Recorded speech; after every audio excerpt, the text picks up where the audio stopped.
everyone. Welcome, welcome. I am Jacqueline Tecarante, your host. Welcome to season 3, episode 4, y'all. So many amazing things have happened. If y'all haven't been following our season 3, episode 3, Miss Katy Fernandez, she's been doing some amazing work over at ESPN. And today, our guest, I actually had an opportunity to meet her at an event here on Staten Island. So Staten Island hosts tons of fundraisers, and they get really, really creative in fundraising efforts for nonprofits, small businesses, etc. And so I saw this woman, and she just seemed fun. And I thought to myself, you know what? I'd love to have her as a guest on my show. And so we've had to reschedule a few times, but I am super pumped that she is joining us today because she has truly, really graced the screen for many TV shows that folks all across New York City have seen her on. So I'm going to bring her on. Miss Jane Joan, are you there? I am. Good morning. Good I'm morning. So happy we finally connected. Ditto. I'm telling you, I am super pumped. And there's just so much to talk about. So let's get into it first. First, I want to talk about your daughter. So your daughter was recently Miss Richmond County, correct? Yes, she was Miss Richmond County. Her first title was actually in 2015 as Miss Richmond County's Outstanding Teen. Oh, I didn't know that. That's amazing. And she, this past year, was Miss Richmond County. She's in law school right now, graduating in May. Good for her. Okay. So that means I never win an argument with her. That's right. That's right. So she is. I also have a son who is 32, married, computer engineer with 2 children. Fabulous. And another daughter who is studying for the dental admission test. So I have 3 children I'm extremely proud of. So all of your children are clearly a direct descendant from you because you exude positive vibes and giving back to the community. But I do want to say this. So one of our dear family friends, Diane Gattulo, and her daughter recently, Madison Gattulo, she received the crown these past couple of weeks at the Miss Richmond County or the Miss Staten Island pageant.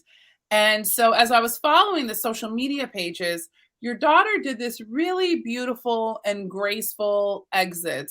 And I just thought it was so classy. And, you know, I'm from the South, so we're very big on manners and etiquette. And so if you haven't seen it, and we'll post the link below, but her last video is her essentially taking off her crown, taking off her sash, putting it in a really beautiful box. She was thanking everyone that supported her over the next year. And then she also said, I wish nothing but the best for the incoming Madison Gattulo. And I thought to myself, that is so graceful and so classy of a young lady. And so kudos to her in, you know, just being amazing, and also to yourself, because I think that's really important to sometimes when you win, sometimes when it's time to exit the stage, sometimes when it's time to embrace someone new or something new. She was just so classy. And that's the best word I could say. She's just so classy. Thank you so much. How we feel, and that is as a family, we're part of the Miss Staten Island, Miss Richmond County organization, which is part of the Miss America organization. And Madison and the Gattulo family became part of our family.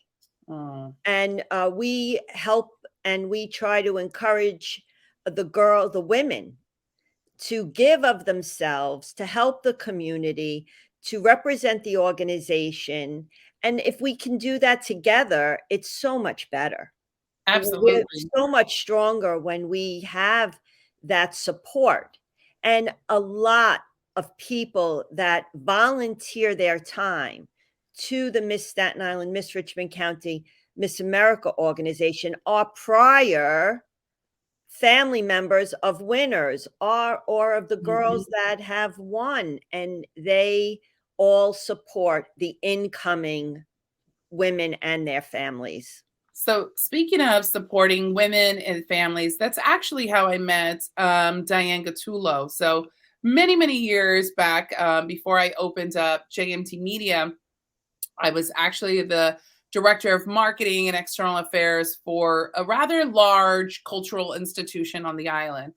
And I was probably working 16, 18 hours a day, helping with the rebranding, the website, the emails, everything. And one day on social media, people were really hammering in saying nothing's being done at this institution. I'm like, oh my God, I'm working like 16, 18 hours a day. Like, I don't know what else to do. And so I get a message, a private Facebook message from a woman named Diane Gattulo. And she said, you don't know me, but I've seen you around the campus, working late, working long hours.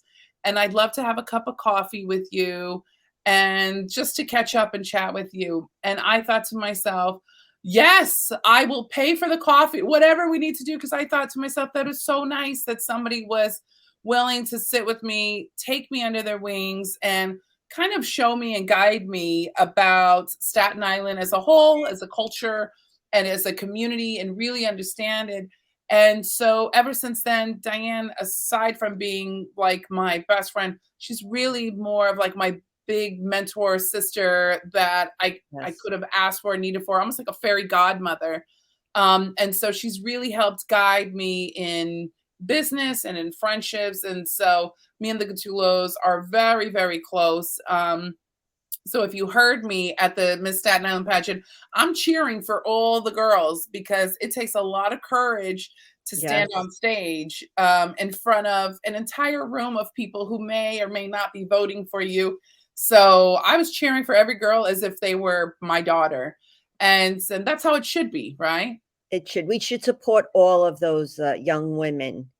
Yeah. But Madison was blessed that night, as were the other girls that won, and we were very happy for her. And Catherine is looking forward to supporting her in any way that she can. She's amazing. She's amazing. So aside from your amazing family, let's talk about you, Jane, because you are an author, but you're also an amazing comedian and an actress. So, really, kind of, I'm going to open up the floor to really you talking about how you got involved. Let's first start off with the Mysteries of the Holy Rosary and your website, amillionseeds.com.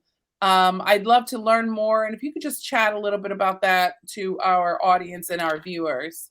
So I have always been a Catholic. I'm a cradle Catholic. I was baptized, received communion, confirmation. And then at a point in my life, I say that I was maybe a cafeteria Catholic. I picked and chose which things I liked when I wanted to go to church. But in 2010, I had a reconversion back to the Catholic Church where I became a very faithful Catholic. And I, at that point, had started going to Mass as much as I could, maybe during the week, definitely on Sundays. I go to confession regularly. And the feeling I get when I come out of confession is it's like starting a new life every time. And I recommend it. But people like me are cafeteria Catholics. Many people pick and choose, and I have a relationship with God, and everybody has their own spiritual journey. And I was having a conversation with my partner on the phone, and she said to me, "You love the Rosary," and she is an attorney that has at that point written 8 children's books. Oh, wow. And when she said to me, "Would you like to write a book about the Rosary?" I said, "Yes, I would." And I took that conversation as a call from the Blessed Mother. That's great. So the book is now published It is. and it's doing well. It is. And so speaking of doing well, you have then even started venturing out into the comedic and acting world. Can you talk a little bit about that? Okay, so actually that started first. Oh, And the book is available on Amazon, Mysteries of the Holy Rosary, the life of Jesus and Mary. But my journey and it all started in 2010 with a journey into personal development. Mm. And prior to that, prior to 2010, I always had this everything that happened that was funny. I would say, we have to write that down for the sitcom. We have to put that in a sitcom. We need to make a sitcom. And so I had been not even realizing it, I had been building this mindset for comedy. 2010, I took a class on personal development. 2018, I started to get much more involved in personal development. That's how I connected with my partner, Heather Lean, was through the personal development, through an accountability group. But in 2019, I met a gentleman at a backyard party, and he said, "Oh, I'd love to take an improv class and a stand-up class." That night I went home and I looked up improv classes and stand-up classes, Oh, that's and I great. took one of each. They have these free classes, and then I thought after I took both classes, now how can I monetize this? And I thought stand-up is I want to create a sitcom, and I knew that there were many stand-up comedians that created sitcoms. And so that's the path I took. I took a writing class, I took a stand-up class, and I started going to open mics almost every day, 2, 3 a day sometimes. I've recorded every time I've done a live performance, and I'm probably close to 200 Wow. since 2009, the latter part of 2019. I started in the fall of 2019, and COVID was in between, where I wasn't doing live performances, where I was doing maybe a few Zoom, some. I'm very active in a clubhouse group, a No Egos clubhouse group that also has a comedy component to it. Oh, that's interesting. And I started to perform. The videos on my in my YouTube channel, Jane Joan Comedy, are from probably from that 2020, 2019, 2020 period. I'm still refining that material. That's awesome. But you're now also acting, So, correct? yes, and what happened is I was introduced to The Marvelous Mrs. Maisel and absolutely loved that show, and I wanted to be part of it, and I saw on backstage.com that they were looking for extras, and I applied, and I was on 2 episodes of Mrs. Maisel, and prior Wow. to the Mrs. Maisel shoot, and Just Like That, which is the Sex and the City reboot with Sarah Jessica Parker and Cynthia Nixon, that came up. So I did 2 episodes of that. I did a short role as an extra in an independent film, and I just apply now, and if they like my look, I fit the bill, I'll take it. If not, I just continue to work. Right now, December is next month is very busy with Christmas and getting ready for the new year. That's amazing. That's exciting. That sounds like you've had a very robust journey into really defining and finding out who you are, what you're about, and then how you want to grow from that. So our company, when we started JMT Media, it was really more out of a necessity and a need. I was 5 months pregnant, working at Snug Harbor, and like I was telling you before, I was working 16, 18 hours a day, and I thought to myself, there's no way that I can do this for another decade. Something's got to give. So I thought, I'll just start doing a little freelance work. And then after my son is born, I'll go into Manhattan and get a nice 6-figure job and I'll be done with it. And God had other plans for me. And so it turned into and snowballed into one client, two clients, and now it's, now we can say, oh, we're the largest PR marketing firm because of our impact and because of our influence, et cetera. So, you just never know where your journey takes you. So I love the fact that you've really figured it out in the sense of like, I want to do this, but let me take the 20 steps backwards to find out what do I need to do, what steps that I need to take, whether it's taking an improv class, taking an acting class, taking a writing class. I really commend you for that because you're really taking the bull by the horns and saying, I'm controlling my own destiny, with, of course, guidance from God. But if I want to make this happen, I need to be really diligent and focused. So, Jacqueline, it goes back to the personal development aspect of this. We have the thoughts, we have these feelings, but if we don't take action, we'll never get results. So Exactly. those thoughts and those feelings keep you in the vibration of where you want to be. And then it's the actions you take that will give you the results that you need to bring you to your goal. It's setting that goal and bringing you there. And I'm going to give you this example. My brother is we're pharmacists. I'm actually a pharmacist by education, as was my dad, my uncle, my cousins, and my brother. My brother works in a pharmacy in New Jersey. A customer comes in, and she starts telling him, I have these menopause, these hot flashes, and I'm on stage and I can't take it. And my brother says, oh, what do you do? And she said, I'm a comedian. And he says, my sister is a comedian. And he connects us. And her name is Natasha Face. And we have become the best of friends. We support each other. We speak on the phone every day. We're at each other's events.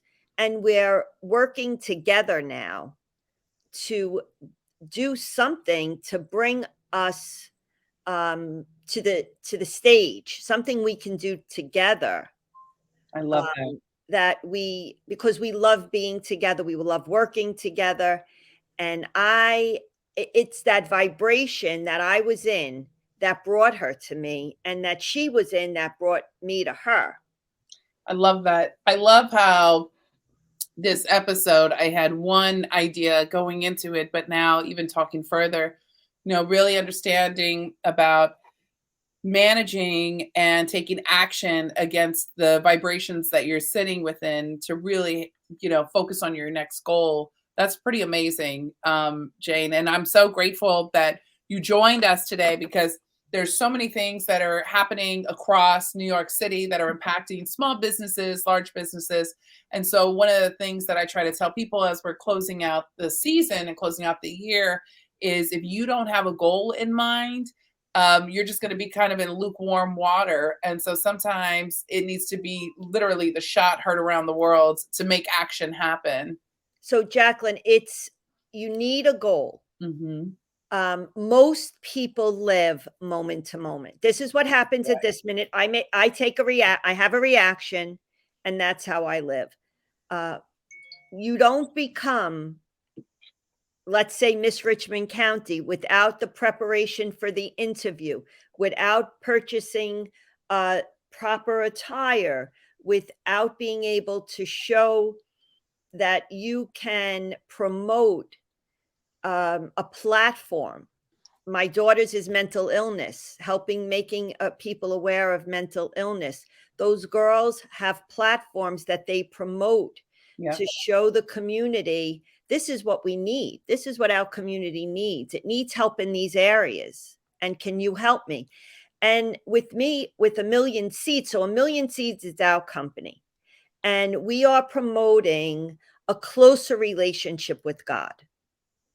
We are in the process, any day now it will be live, an e-commerce store, a shop to promote, and it's, I want to say religious, but it's a spiritual attire, housewares, to bring people, to make people aware. Exactly. Of a better relationship with God. No, I love it. I love it. And we'll drop the links down below. But Jane, thank you so much for joining us on the JMT Media podcast. And for those of you that are listening and tuning in, we have so much more in store for you, especially as we're closing out 2022 and looking at 2023. So make sure that you follow JMT Media, the podcast, on iTunes, Spotify, YouTube, and we look forward to hearing and seeing all of you. Thanks so much, y'all. Bye. Thank you.